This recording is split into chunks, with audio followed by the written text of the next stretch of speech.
There are exactly two kinds of car companies in the world right now. Those who are scrambling to figure out electric vehicles, and those who are quietly, methodically, almost obsessively building the future from the ground up. Rivian belongs to the second category. And if you've been paying attention over the past several months, you already know that something is happening inside that company that goes far beyond a routine product launch. The R2 isn't just a new car, it's a declaration. And the latest wave of engineering updates coming out of Rivian's development program makes that clearer than ever. Every few weeks, another piece of the puzzle drops, another engineering detail, another specification, another glimpse behind the curtain at what Rivian is actually building. And the rhythm of these reveals isn't accidental. This isn't a company leaking information carelessly. This feels deliberate, almost like Rivian is pulling back the curtain one layer at a time, letting the story build, letting the anticipation compound, letting people slowly understand that the R2 they imagined when it was first announced and the R2 that's actually being built are two very different things. The first was a smaller, more affordable version of the R1. The second is something that may end up redefining what Rivian is capable of entirely.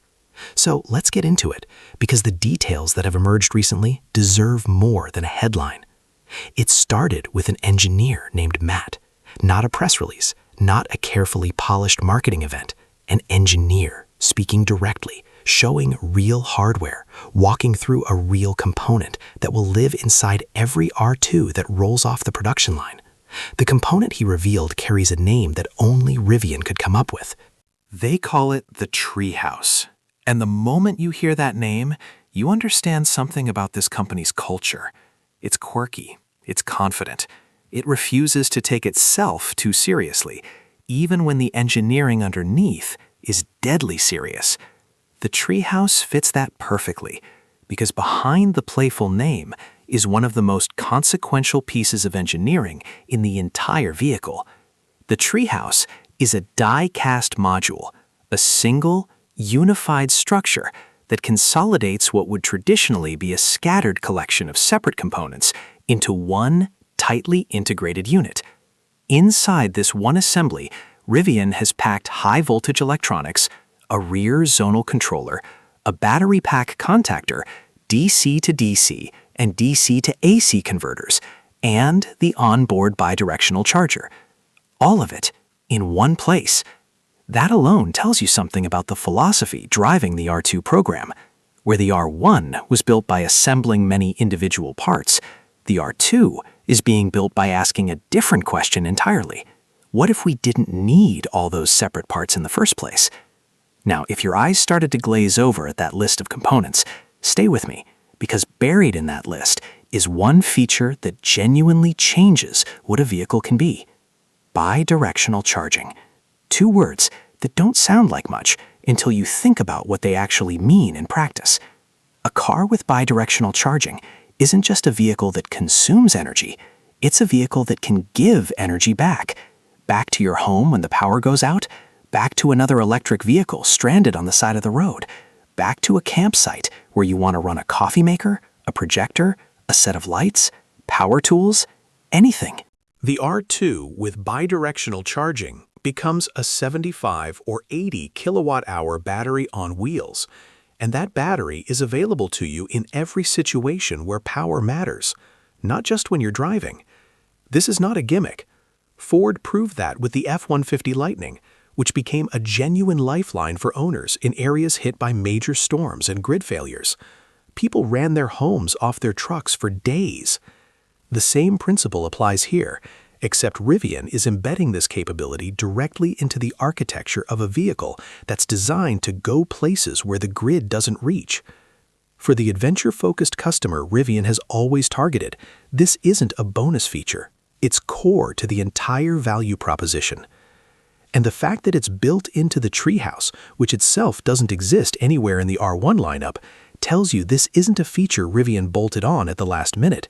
It was designed in from the beginning. That brings us to the larger story underneath all of this. The R2 is not an R1 with a cheaper shell. If that was ever your assumption, the engineering details coming out right now should put it to rest permanently. Rivian has gone back to the drawing board in ways that most people haven't fully appreciated yet. They're taking the lessons learned from years of building and selling the R1T and R1S, absorbing the feedback, understanding where costs ran too high, where assembly was too complex, where the manufacturing process introduced unnecessary friction, and they're rebuilding from scratch with all of that knowledge baked in. The R2 represents Rivian's second attempt at figuring out how to build an electric vehicle at scale. And second attempts, when a smart team is behind them, tend to be dramatically better than the first. Nowhere is this more visible than in the battery pack. And this is where the story takes a turn that genuinely surprised the EV community when the numbers first surfaced. The R1 battery packs use between 14 and 18 modules, depending on configuration. The R2 uses 3. Just 3 primary modules for the entire pack. But the number that really makes people stop and reread the sentence is the cell count. The R1 uses approximately 7,777 individual battery cells. The R2 uses 768. Read those numbers again. Nearly 8,000 cells reduced to fewer than 800. That is a reduction of almost 10 to 1.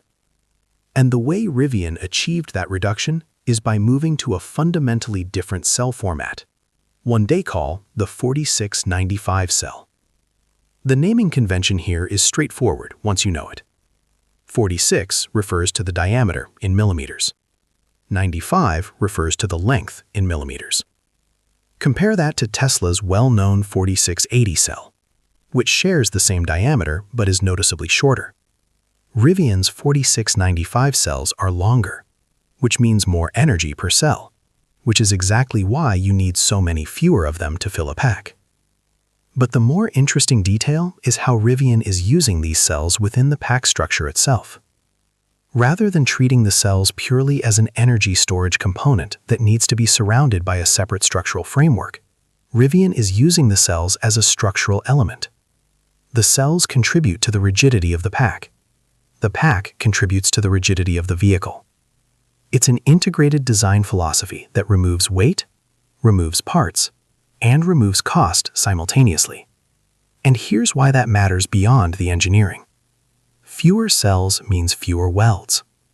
Fewer welds means fewer potential failure points. Fewer failure points means better long-term reliability and lower warranty costs.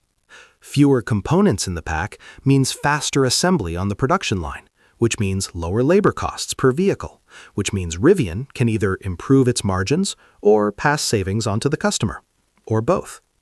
Every single one of those outcomes serves the core mission of the R2 program, which is to build a vehicle that a genuinely wide audience can afford, and that Rivian can build profitably enough to still be a company in 5 years.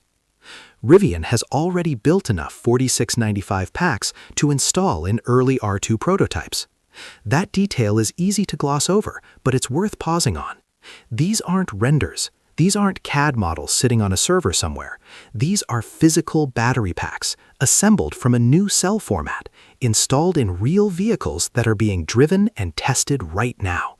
Development is further along than many people realize. The gap between where Rivian is and where they need to be for production launch is closing. Now, here is where intellectual honesty requires a different kind of conversation, because the engineering story of the 4695 cell isn't entirely one of triumphs. There is a trade-off embedded in this decision, and it's one that deserves clear-eyed attention rather than being buried in optimism. The trade-off is charging performance. Larger format cylindrical cells are harder to cool than smaller ones. That statement sounds simple, but the implications run deep through the entire charging experience. When you plug into a fast charger, the limiting factor usually isn't the charger itself, it's the battery's ability to accept power without overheating.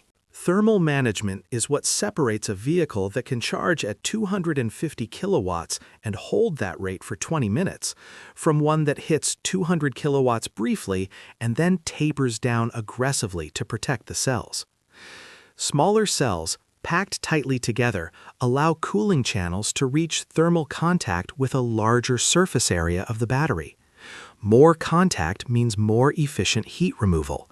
More efficient heat removal means the battery can sustain higher charge rates for longer. Larger cells have less surface area relative to their volume. The ratio is less favorable. Cooling them efficiently requires more engineering effort, and even with excellent thermal design, there are physical limits to how fast you can pull heat out of a large cylindrical cell. This is not a theoretical concern. We've seen it in practice. Tesla's 4680-powered vehicles have consistently shown more conservative charging curves than their 2170-based counterparts. The Model Y long range with 2170 cells charges faster and more aggressively than the Cybertruck with 4680 cells in several real-world scenarios, and the difference is largely attributable to thermal dynamics. Lucid's engineering team has spoken publicly about the role that small cell density plays in enabling their best-in-class charging performance. Their approach of using thousands of smaller cells with highly optimized cooling pathways is a deliberate choice to maximize charge rate, and it works. When you go in the opposite direction, using fewer, larger cells, you're making a different set of trade-offs. Rivian's R1 vehicles are already not leaders in charging speed. A 135 kilowatt-hour R1S pack charges at a maximum of around 220 kilowatts. That said, it's important to explain this concern in proportion, because for the customer Rivian is targeting with the R2, charging speed may simply not be the deciding factor. The R2 is being designed for someone who wants a capable, rugged, adventure-ready electric SUV at a price point significantly below what the R1 commands today. That customer likely charges primarily at home overnight, takes road trips occasionally, and cares far more about range, capability, interior quality, and reliability than about shaving 12 minutes off a charging stop twice a year. For that customer profile, a vehicle that charges at 150 to 180 kilowatts but arrives with a native NACS port, giving instant access to Tesla's Supercharger network, one of the most reliable and widespread fast charging networks in North America, is a perfectly acceptable outcome. The combination of decent charging speed plus excellent charging network access often matters more in practice than raw peak kilowatts. And the R2 brings considerably more to the table than just a compelling price point. The boxier shape that some initially read as a stylistic step back from the R1S's flowing lines actually serves a functional purpose. More vertical sides mean better cargo volume for the same exterior footprint, more usable space, more practicality. The ground clearance and suspension geometry will carry forward Rivian's genuine off-road capability, which is one of the few things in the EV segment that Rivian does better than nearly everyone else. There are hints of a tri-motor variant that could produce performance numbers fast enough to genuinely challenge a performance spec Model Y. The powered frunk, which has become one of Rivian's most beloved features among actual owners, will carry over. And Rivian's software roadmap points towards a growing autonomy suite, with hands-free and eventually eyes-free highway driving assistance on mapped roads as a target. None of that sounds like a stripped-down budget vehicle. It sounds like a focused, intentional product designed to bring Rivian's identity to a larger audience, without sacrificing what makes Rivian worth choosing in the first place. The efficiency picture also looks reasonable. Early estimates point towards approximately 3 miles per kilowatt hour for the R2. That's not class-leading. A Model Y will beat it. But it's competitive enough that real-world range on a reasonable battery pack size should satisfy the majority of buyers, even accounting for the occasional conservative charging curve. The vehicle will live or die not on any single specification, but on the complete experience. And the complete experience of owning a Rivian, the community, the over-the-air updates, the off-road confidence, the software quality, the sense that the company actually cares about the product, has proven to be one of the strongest arguments for the brand among people who already own one.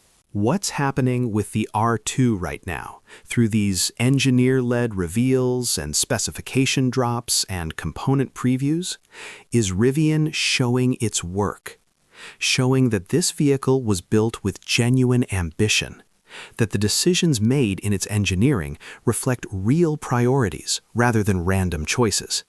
and that the team behind it understands exactly what they're trying to accomplish. They're not trying to build the fastest-charging EV. They're not trying to build the most efficient EV. They're not trying to win a spec sheet war. They're trying to build a rugged, affordable, capable, genuinely useful electric vehicle that makes Rivian accessible to a customer who couldn't justify the price of an R1, and that does it without feeling like a compromise. Whether they've achieved that balance won't be confirmed until the first real deliveries. But everything visible right now, the Treehouse architecture, the 4695 cell strategy, the bidirectional charging built into the foundation of the vehicle, the reduction from thousands of components to hundreds, points toward a team that knows exactly what it's doing and has made peace with the trade-offs required to do it well. The R2 is not a perfect vehicle. It was never going to be. Perfect vehicles don't exist. But it is shaping up to be a deeply considered one. And in an industry full of products that feel like they were designed by a committee chasing a competitor's spec sheet, a deeply considered vehicle built by people who actually believe in what they're making has a way of standing out. Rivian built the R1T and R1S that way. Owners noticed. The market noticed. Now they're doing it again at a price point that opens the door far wider than before. The updates will keep coming. The picture will keep sharpening. But the outline is already clear. Rivian isn't scaling down the R1. They're scaling up their ambition. And the R2 is how they prove it.